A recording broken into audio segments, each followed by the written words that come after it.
acho que é interessante que a gente já falou hoje sobre recursos educacionais abertos.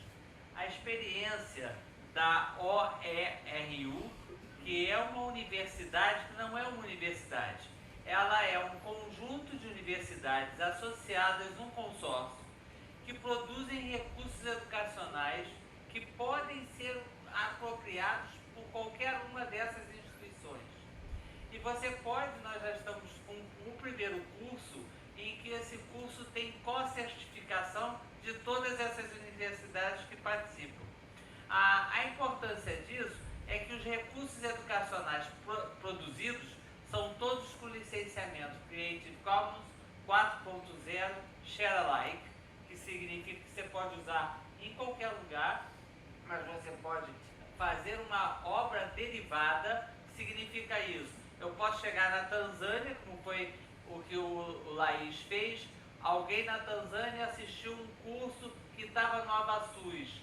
Traduzir o curso para Swahili não valia só a pena, porque não é diferente, era um curso de agente comunitário de saúde, não era um curso de corona. Porque o curso de corona é igual na Tanzânia e vai ser igual no Brasil. Mas quando eu vou lidar com a comunidade, agente comunitário de saúde, eu tenho que reconhecer a questão da sociedade, da cultura, e tenho que conhecer também os protocolos de atendimento, que são diferentes. Então a gente criou uma obra derivada, ou seja, a partir daquela a gente criou um curso em 4 módulos em Swahili. Mas feito com quem? Com profissionais da Tanzânia. Então foram médicos da Tanzânia que participaram como consultores para elaborar o conteúdo. Mas qual foi a obra inicial? Foi a obra que estava aqui conosco. Portanto, a lógica que a gente tem nessa Open Educational Resources University é exatamente essa. É gerar recursos educacionais para que eles possam ser utilizados no mundo todo.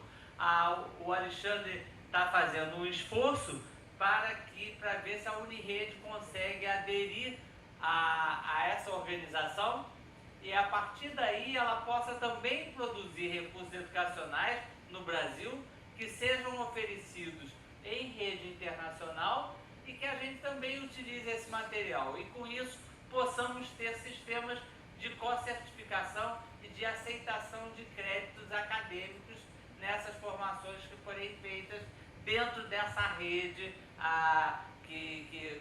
que o Alexandre apresentou. Ele fez os contatos durante essa viagem em Dublin, inclusive com um curso, uma reunião fechada, que nós conseguimos que ele tivesse a possibilidade de participar. Então é um pouco essa experiência, ela mostra a relevância e como é que muda a perspectiva da nossa cabeça patrimonialista quando a gente pensa que conhecimento tem que ser livre, aberto, de acesso livre. E a gente precisa quebrar os nossos próprios paradigmas da propriedade do conhecimento, né? Eu sou de um tempo que importante era você vender 1000 livros.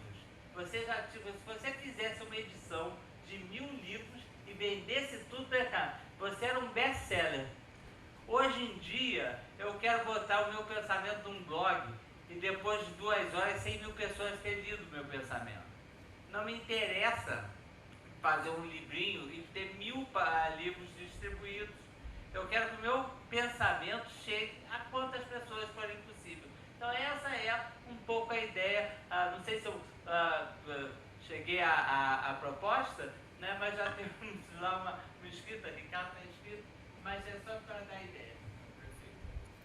Sou Nancy, eu sou enfermeira, atuo na auditoria do Ministério da Saúde aqui no Rio Grande do Norte, mas a minha formação é aqui também no Rio Grande do Norte, mas minha origem profissional, ela se deu início na Amazônia brasileira, em área indígena. Eu passei 23 anos atuando como enfermeira em área indígena. E aí eu gostaria de parabenizar a todos que aqui explanaram, mas eu sempre tenho uma angústia muito grande da nossa formação, né, para atuar em populações remotas e com cultura tão diversificada no nosso país, né? Mato Grosso é um exemplo disso, uma logística muito difícil, uma barreira cultural e linguística também importante, e que é necessário a gente ter acesso a uma formação que a gente tenha essa aceitabilidade, porque a gente termina aprendendo lá na prática, e também para que a gente dê a acessibilidade à saúde adequada àquele povo que vive de uma forma tão distante num continente amazônico muito importante. Da mesma forma, a necessidade da formação da população indígena. Formarmos profissionais para atuar no seu próprio território, né? No caso, no território sanitário. Mas a gente vê que a gente vai com engenharias, tecnologias super modernas e que não é tão adequado para aquela área diante das questões culturais e também da questão logística para aquela área. Né? Imagine vocês levarem na engenharia de avião ou barco inacessível em muitas regiões encachoeiradas, a gente levar tijolos, cimento e fazermos unidade de saúde ou saneamento básico naquela área. Então é um desafio muito grande e a educação, eu lanço essa reflexão que é muito desafiadora para essas áreas. Obrigada. A rede sociotécnica de formação humana em saúde, a rede sociotécnica tem como um dos membros a Universidade Federal do Amazonas. Particularmente, quem é da rede lá é o professor Antônio Pádua, que é médico, é da Paraíba, mas imigrou, está no Amazonas, é um apaixonado e faz um trabalho justamente com a população indígena. E agora, graças à rede sociotécnica, ele conseguiu o financiamento do Ministério da Saúde para a formação de todos aqueles profissionais que trabalham como agentes comunitários indígenas e que está sendo desenvolvido especificamente para aquela população. Nessa lógica que você está trazendo, não adiantava a gente aqui fazer esse curso. Então ele pediu, nós demos o apoio tecnológico aqui no LAIS e na CEDIS, e ele desenvolveu lá o curso dele. Não nos interessou ter uma parte do recurso. Por quê? Porque a gente na rede sociotécnica, a gente compartilha conhecimento, compartilha tecnologia. Então ele é muito bom em quê? No conhecimento da Amazônia. Nós somos bons em quê? Achamos que somos bons em tecnologia. Então nós auxiliamos eles para que eles alcancem aquela intenção de melhorar a qualidade do acesso a uma saúde de qualidade na população indígena. Eu vou parabenizar o comentário da professora e para contextualizar realmente, professora, acho que são duas dimensões delicadas hoje, né, na educação à distância, na educação online, de um modo geral. A questão dos cursos na área de saúde, né, eu tenho um aluno que inclusive está fazendo um trabalho de investigação na área de saúde sobre esse debate, né, e o debate na perspectiva do cultural, né. É muito delicado hoje os processos formativos que não têm viés e uma discussão, uma compreensão, inclusive na perspectiva do relativismo cultural, né? Você fazer uma formação sem a preocupação da cultura do outro, né, é muito, muito delicado. Então eu vejo que hoje o nosso desafio da universidade tem sido nessa perspectiva.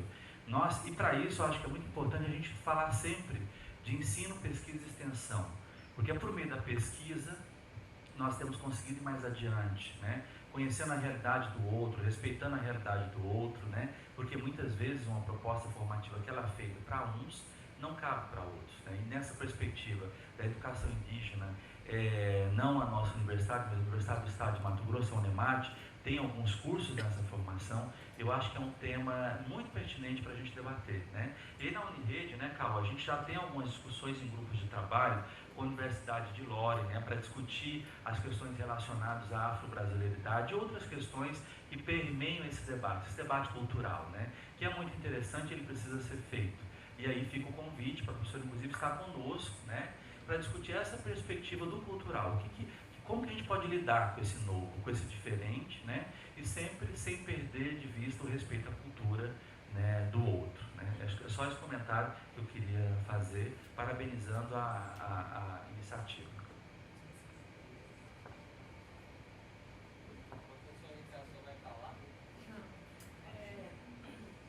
Eu acho que duas questões ficaram aqui muito presentes. A questão do conhecimento aberto, livre, democrático, né, na fala de Caó, e na fala da multiculturalidade, eu acho que é o respeito. Não basta só a gente reconhecer que o outro é diferente, mas a gente tem que respeitar a diferença cultural do outro, não é, professor Alexandre? Ricardo, você... Alexandre, eu gostei muito dessa questão que você falou, porque essa questão de multiculturalismo é uma coisa que interessa para a gente, principalmente quando vai falar de saúde global, né? Por exemplo, Tanzânia. Tanzânia é um exemplo de multiculturalismo, né? Tem um projeto que o pessoal tem interesse em atenção primária, só que lá eles são totalmente diferentes da gente. Mas o que levou o curso para lá foi um brasileiro que fez o curso em São Paulo. Quando chegou lá, ele foi pesquisar como é que ele poderia ajudar os agentes comunitários de saúde. Aí ele disse, dá para passar o curso e traduzir? Eu disse, não, a gente não vai passar o curso para vocês não. A gente vai aí, nós vamos aí conhecer a realidade para poder propor um projeto que esteja realmente adequado à realidade de vocês. Porque é outro modelo, é outra população, outra cultura. Isso é legal, mas o que eu queria entender, por exemplo, no caso da gente, nós tivemos um custo que foi fácil de dimensionar. Nós pegamos o curso, nos comprometemos com aquela comunidade e fizemos uma experiência humanitária. É uma coisa que está no DNA do laboratório. Ter essa experiência humanitária internacional. Porque essa experiência humanitária a gente não precisava ir longe, a gente poderia ter feito aqui na região Nordeste e em outros lugares, mas a gente precisava ter essa experiência humanitária multicultural. Né? E isso é importante porque fortalece redes de pesquisa. Agora a nossa equipe vai para a Tanzânia para fechar uma cooperação com universidades lá. E essa multiculturalidade permite ampliar as redes e fortalecer a pesquisa e o ensino. Porque quanto mais diverso for o nosso ensino, mais. Mas o que eu fiquei, é a questão do custo. Por exemplo, o curso que você fez, ele é muito mais, ele tem aspectos multiculturais de custo permanente. Então, quando a gente vai pensar em EAD, como é que vocês pensaram esse custo, como tinham duas universidades, esse custo foi rateado entre as universidades, como foi trabalhado? Eu vou deixar essa questão para você. E para a colega do Ministério da Saúde,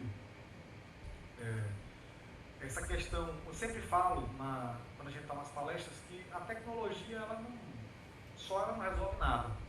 Então, nós concordamos com tudo isso aí. Só que a tecnologia, ela permite fazer uma coisa que a gente não faz sem ela, que é escalonar.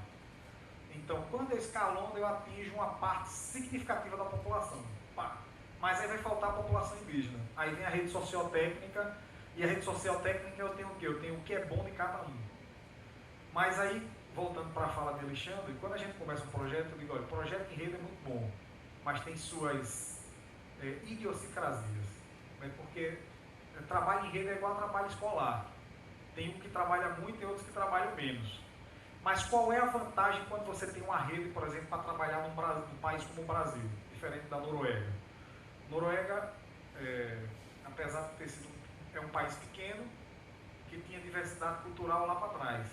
Com a unificação dos reinados, onde tiveram os fights, basicamente você tem uma unificação cultural, não é isso?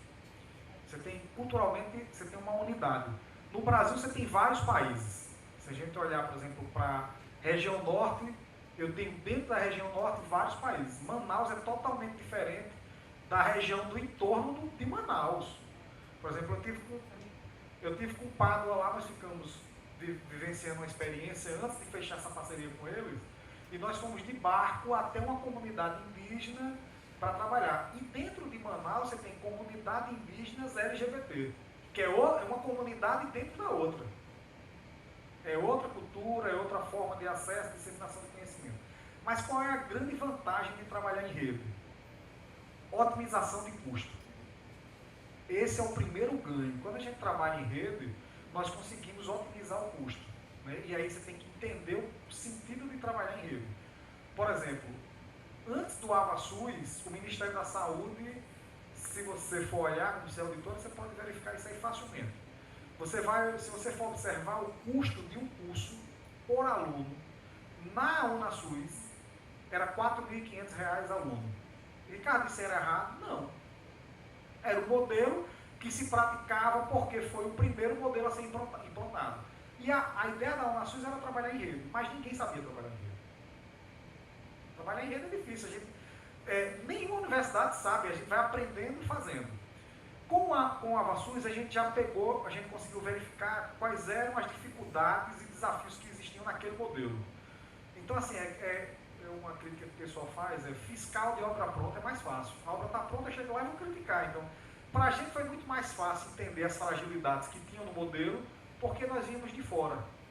Um olhar de inovação, arrojado, querendo mudar, mas criamos uma rede com 11 universidades, que é a rede sociotécnica, que tinha uma proposta, racionalizar o custo e jogar esse custo para baixo e universalizar o acesso.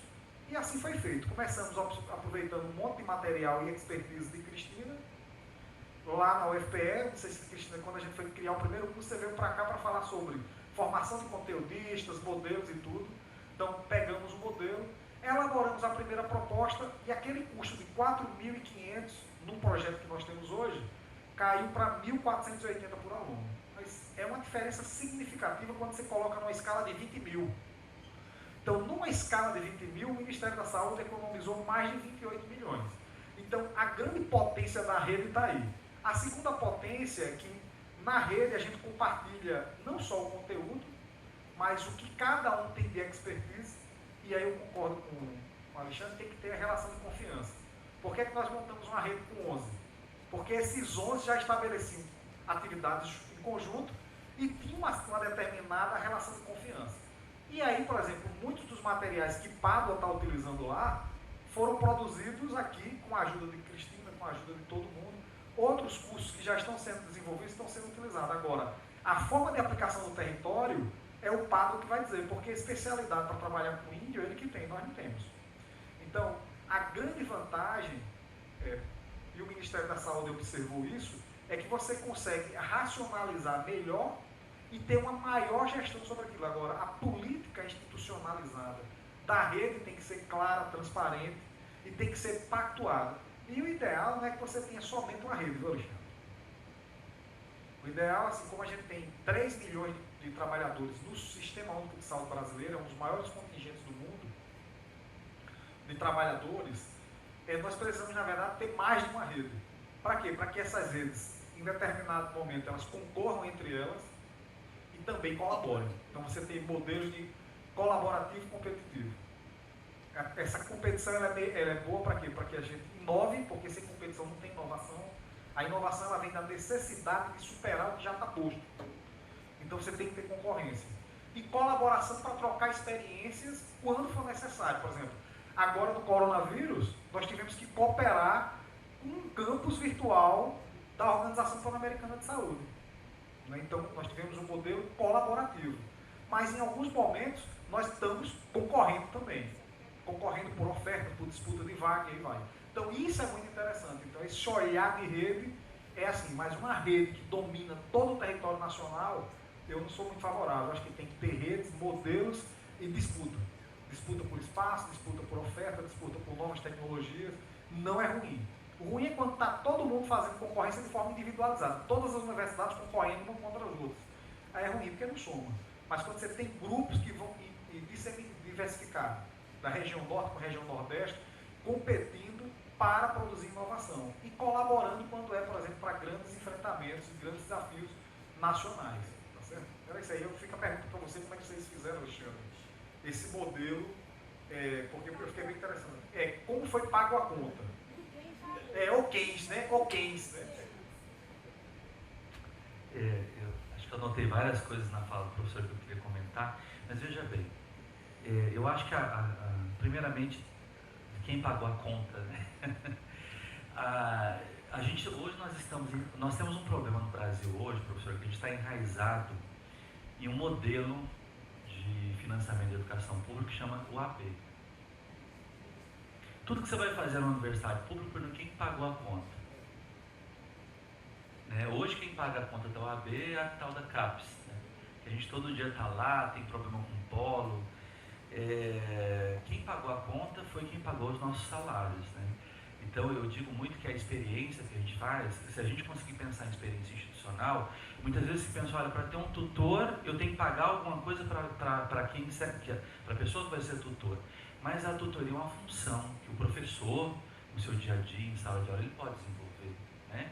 Então, como que funciona essa experiência? A princípio, é que não dá tempo da gente falar de completo do projeto, eu queria até explicar. A proposta de formação cultural, multicultural, ela é uma proposta para preparação, né? Ela não é uma proposta de formação em escala que se venha a colocar para um grupo muito grande, como a gente viu, né? 2.000, 3.000 pessoas. É um grupo pequeno, né? Onde ela é uma proposta concebida com ensino, pesquisa e extensão.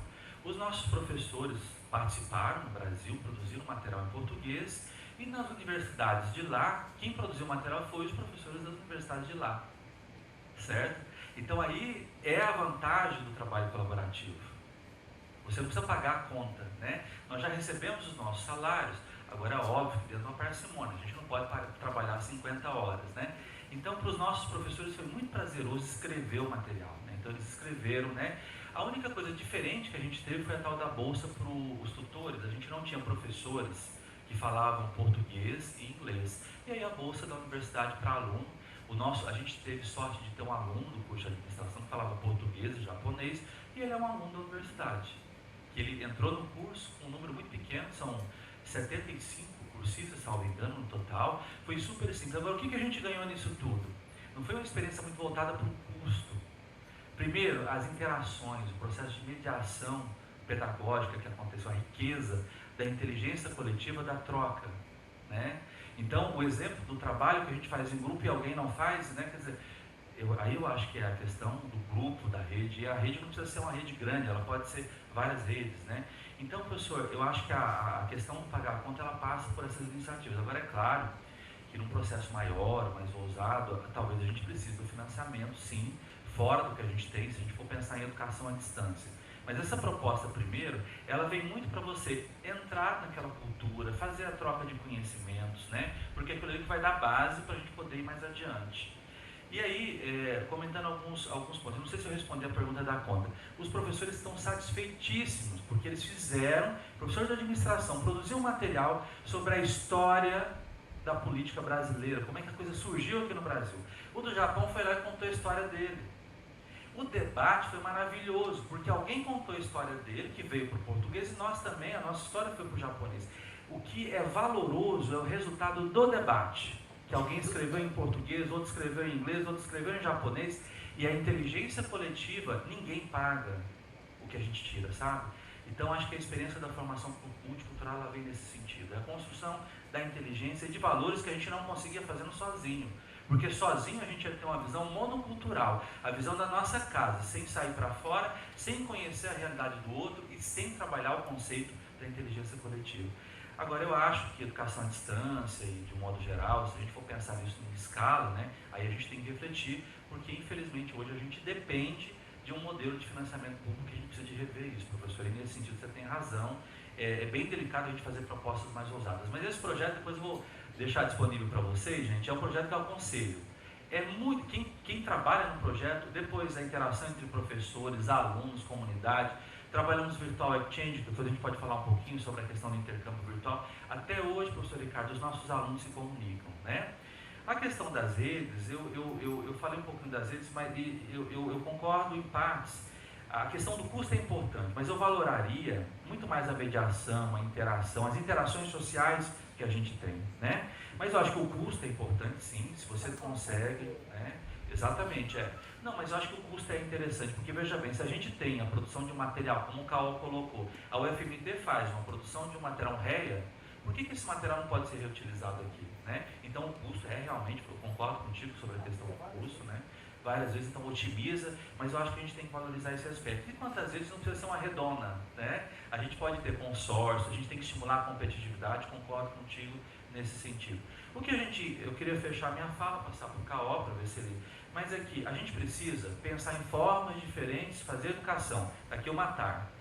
Tudo é educação. Como que a gente trabalha de maneira inovadora, como é que a gente pode fazer esse diferente, obviamente numa perspectiva onde a gente consiga fazer educação diferentemente daquilo que a gente vem fazendo no nosso dia a dia. Porque um modelo de universidade que a gente segue hoje precisa ser repensado.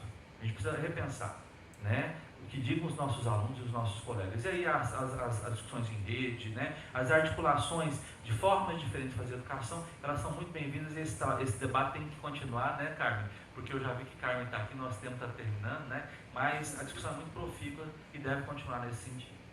Você fez um trabalho lá na OMS, né? Então qual é a preocupação lá hoje desse grupo de trabalho? Eu fico muito orgulhoso porque é um representante do LAIS na OMS. Então qual é a preocupação da OMS nesse contexto da saúde global? Por que a OMS está preocupada com esse tema de educação e saúde?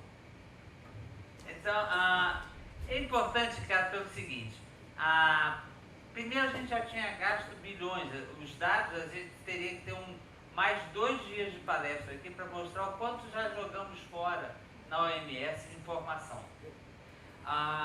Porque o grande problema não é a quantidade de recursos educacionais, a OMS produz uma quantidade enorme de recursos educacionais. Mas o problema é qual é a estratégia que a gente vai utilizar para chegar até os profissionais de saúde. Porque não adianta fazer um REA que vai ficar guardado num repositório que ninguém vai usar. Como é que eu faço ter um AvaSUS? Como é que é ter o campus virtual que as pessoas entrem? Que o cara busca aquilo ali. Então, este grupo que está discutindo na OMS é como é que nós fazemos uma estratégia de aprendizagem, entendeu, Matar? Porque não é fazer material, o material já temos. A rapidez com que a gente produz é enorme. Tem gente no mundo inteiro. Porém, como é que eu faço que aquele professor, aquele médico, aquele enfermeiro que está lá no meio da Tanzânia acesse o portal certo? Como é que eu chego até ele? Então, essa é a discussão que a gente vai fazendo, que é definir uma estratégia de aprendizagem que tem como eixo o quê? A mediação tecnológica. Então, para nós, está claro, tem que ter mediação tecnológica, mas o modelo que nós estamos fazendo não tem funcionado. Então, essa tem sido a discussão. Acho que assim, o exemplo do Brasil talvez seja o mais vibrante, porque a gente já faz isso há mais ou menos 15 anos, começa lá atrás com o Telelab, a gente vai avançando nessa discussão, coisa que a educação não fez, mas a saúde fez, e isso gerou no mundo uma coisa assim, é um exemplo interessante, é um case. O Brasil é um case de formação com mediação tecnológica na área de saúde, né? Não sei se eu devia responder. Eu só para esclarecer uma pergunta do custo, a gente está falando do segundo projeto do custo, viu?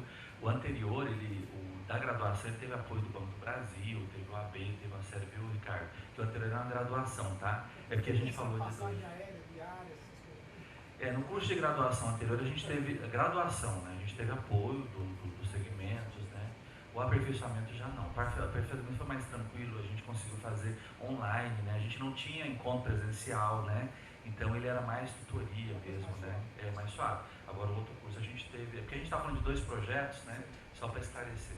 Eu queria, na verdade, assim, a gente está no final, mas isso fica gravado, né? A gente está com a Carolina, que é a tua aluna também. Eu queria fazer, na verdade, uma provocação, quase que um sacrilégio, porque nós estamos numa universidade pública, né? E eu queria lançar alguns números, algumas coisas, eu fiquei até checando os números agora aí para ter certeza, né? A gente está falando de educação à distância, né? Mas na verdade a grande parte da educação à distância no Brasil é privada. Né? Eu estava olhando lá, quer dizer, de 80% a 90%, e isso não é uma defesa nem dizendo que é bom, né? Que tem a qualidade, né? Então assim, senão a gente fica com a impressão que a gente está vivendo tudo.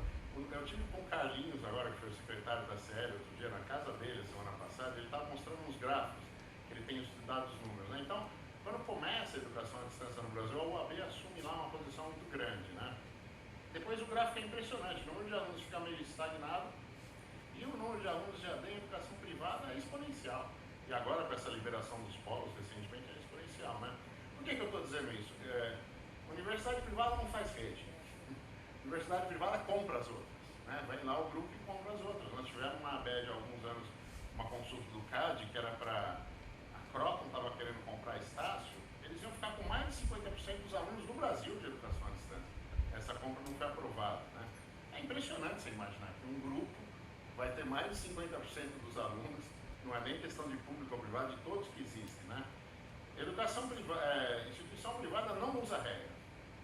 Instituição privada produz seu conteúdo do zero, né? Produz sempre, não reutiliza, produz, tem direito autoral, né? Tá lá defendido, né? Então, tem uma série de coisas que a gente está conversando, que assim, a gente não pode ficar com uma ideia de que tudo se resume à educação pública, né? A gente tem que tentar trazer isso, né? É lógico que não é o tempo agora, não tem tempo, mas sempre que a gente fala, né? Não apenas os números, mas o que está acontecendo, e agora por exemplo, o controle da qualidade, né? O problema que nós temos no controle da qualidade é no privado, né? Não vem no público, não é? Existe uma discussão no público, mas o privado é esse crescimento gigantesco que nós temos, né?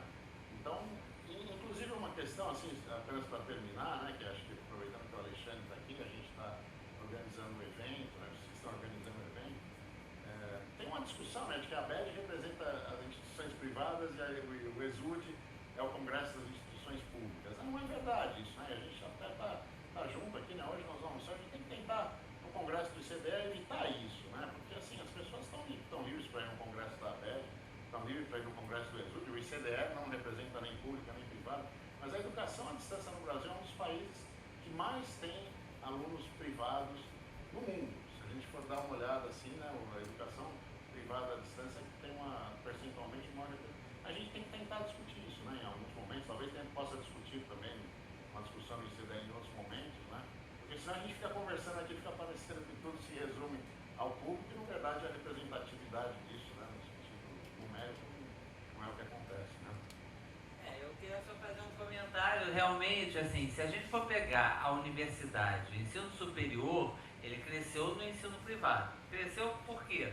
Porque se desregulamentou, né? Porque se desregulamentou. Óbvio que a gente vai ter que ver toda essa parte da qualidade da produção, mas também nós temos que ver isso aqui, né? Tanto o público quanto o privado. Agora, você está correto que a discussão na universidade pública sobre educação à distância é muito mais complicada, realmente é. Quando eu vou discutir educação à distância na faculdade de educação, é muito difícil. Na minha faculdade de educação na UERJ, se eu for discutir educação à distância, eu vou levar paulada de cima até embaixo. É um negócio incrível. Aí quando você vai ver, é uma resistência. Eu estou gostando muito do caso do Corona. O Corona vai nos dar algumas vantagens. Eu conheço uma porção de gente que batia na educação à distância. Eu quero ver o que eles vão dizer agora. Quando nós estamos tendo universidades no mundo inteiro fechadas e que as pessoas vão estudar em casa, oficialmente estudar em casa. Eu quero os teóricos da educação agora, quero ver o que eles vão dizer sobre a questão da educação à distância. Que ela não tem mais qualidade, que não tem a questão do padrão ouro.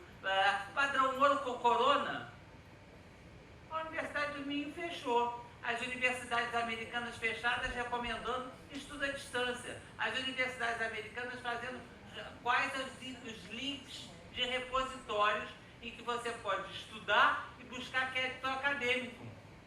Por quê? Porque a epidemia, mas agora a pandemia é mais importante do que as minhas convicções, que eram atrasadas. Concordo com você. Acho que essa é uma das discussões mais ricas. Acho, inclusive, que é uma discussão que a ABED deve fazer junto com a Unirede, para as duas. Mas nós não vamos ter tempo para fazer agora. Até porque não teremos tempo a essa hora. Agora, acho que no teu dia vale a pena a gente buscar isso. Acho, por outro lado, que a nossa experiência basicamente é da saúde. Na saúde não nos faltou dinheiro para utilizar a tecnologia. Talvez tenha sido isso que não fez com que as universidades públicas pudessem ter se dedicado à educação à distância. Além do preconceito da educação à distância, a falta absoluta de financiamento para a educação à distância no setor público.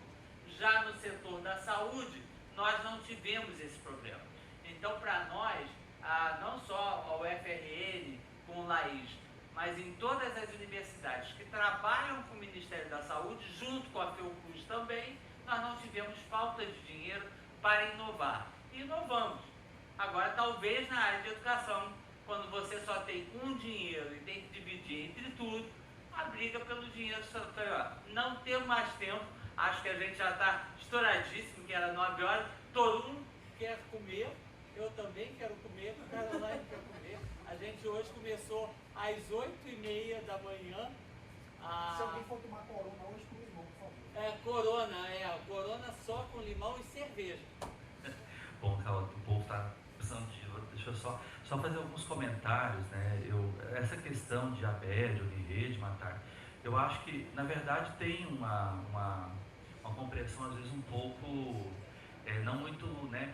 Nós, na Unirede, a gente está sempre conversando com o Rito, com a ABED, a gente não tem essa questão, mas há, sim, uma diferença. A universidade, a Associação Universitária em Rede, ela é uma associação composta apenas por instituições públicas, né? Por quê? Por conta da especificidade que a gente tem, né? Você hoje vai discutir, por exemplo, orçamento e financiamento da educação pública. O que a gente tem de redução no setor público hoje não dá para competir com o que a gente tem na realidade do setor privado. Então é por isso que a gente tem a Unirede, porque a gente precisa discutir questões muito específicas, muito pontuais, que a gente não consegue discutir nesse todo. E eu acho que a ABED ela é aberta, né? Mas isso também não impede da gente sentar, desenvolver parcerias, projetos em pesquisas, né? E a gente tem falado muito com o Lito, com os parceiros, né? É que eu acho que às vezes as pessoas fazem esse, né? Né? Mas a Unirede, de fato, ela é dedicada às questões que são de interesse das instituições públicas, sem as quais a gente não tem, e tem sido muito importante nesse momento, inclusive. E aí eu vejo que o crescimento da educação à distância no setor privado, eu acho que ninguém vê problema no crescimento da educação à distância no setor privado. Ele tem que crescer. A gente não vai, o setor público jamais vai dar conta de toda a demanda educacional brasileira. O que a gente tem que se unir, Matar, é em questões muito pontuais, como a questão da qualidade.